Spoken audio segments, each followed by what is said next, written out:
What's happening, folks? Back with another reaction, back with some more Blancmange. And we're going to listen to a bonus tune included in the expanded folder for their 82 album Happy Families. Once again, shout out to Han Solo. And among some other remixes and instrumentals of tunes on the album, I noticed this tune, which is not on the album proper, so I assume it's a B-side, and it's called Business Steps. It's an interesting phrase. Like, I feel like steps can mean dance moves, so business steps could be more, functional type of steps, but it could be steps in front of a business, a literal, staircase or a series of concrete steps. It could be steps as in stages of a larger journey, whether that is a more literal journey, physical distance, or whether we're talking about, building your way up within the world of business. I suppose that last option would be my most, if I had to wager on what the song would be about, that's what it would be. But given that, I imagine there would be some catch to it. There would be some, interesting quirk to a narrative. It wouldn't just be like a corporate training song, so to speak. So it's a really interesting title, but I don't quite know what to make of it. Apparently me moving very subtly just freaked Luca out. You good? I think she's good. Yeah, try not to be so high-strung. But here we go. This is Blancmange. The tune is Business Steps, and it's a 1982, I assume, B-side.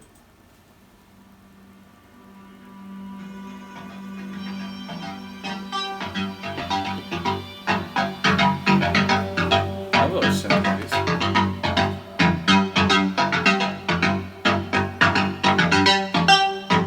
It's like sharp, it's got bite.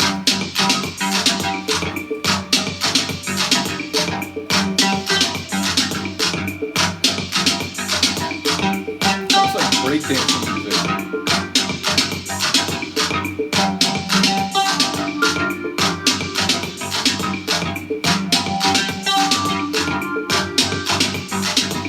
Little wood tap.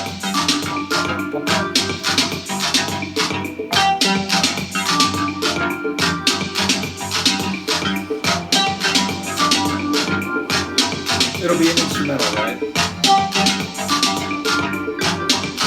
I guess we'll see.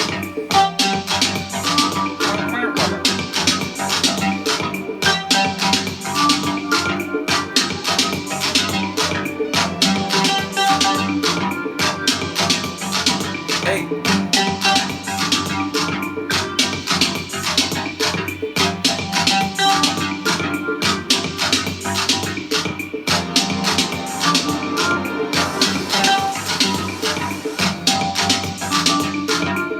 Likelihood of it being an instrumental is growing.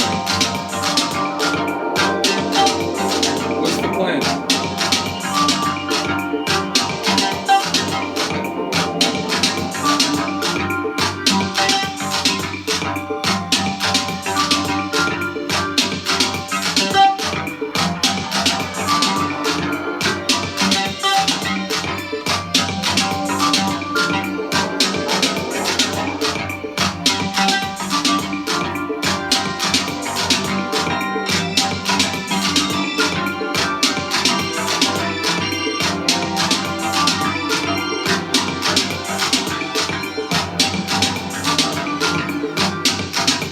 The tune would be mellow and smooth, but the percussion is like, no, hold on, it's chaotic, it's frenetic.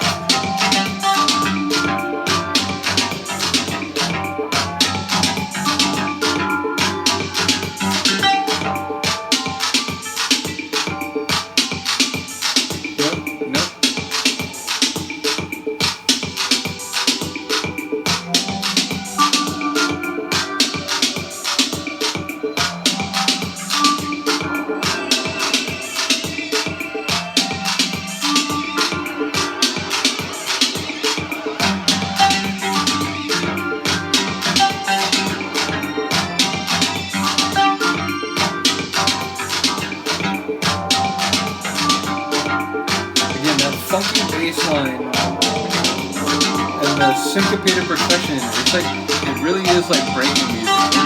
Stop.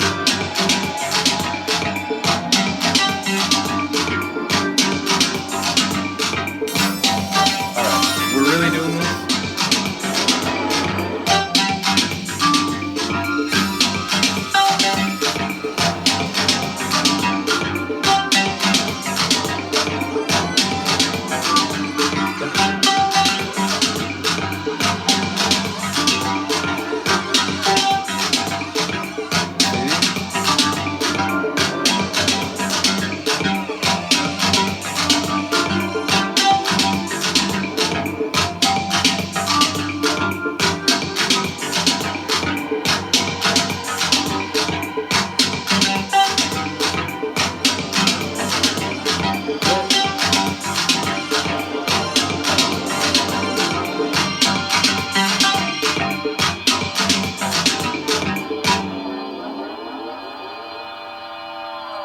did have that sort of warped, wavy feeling in the middle of it. Again, there was that smooth sort of melodic run.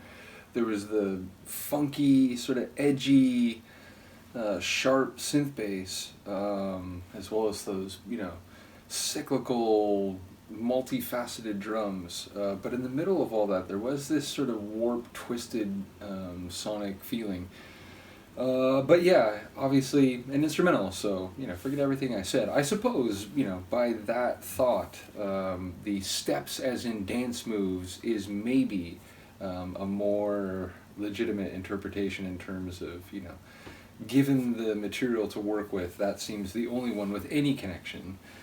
But as to why they would be business steps, I'm not so sure, because that sounded not so much business-like as it did manic-brained or sort of working in different directions, but not in a way that didn't work sonically. I enjoyed it.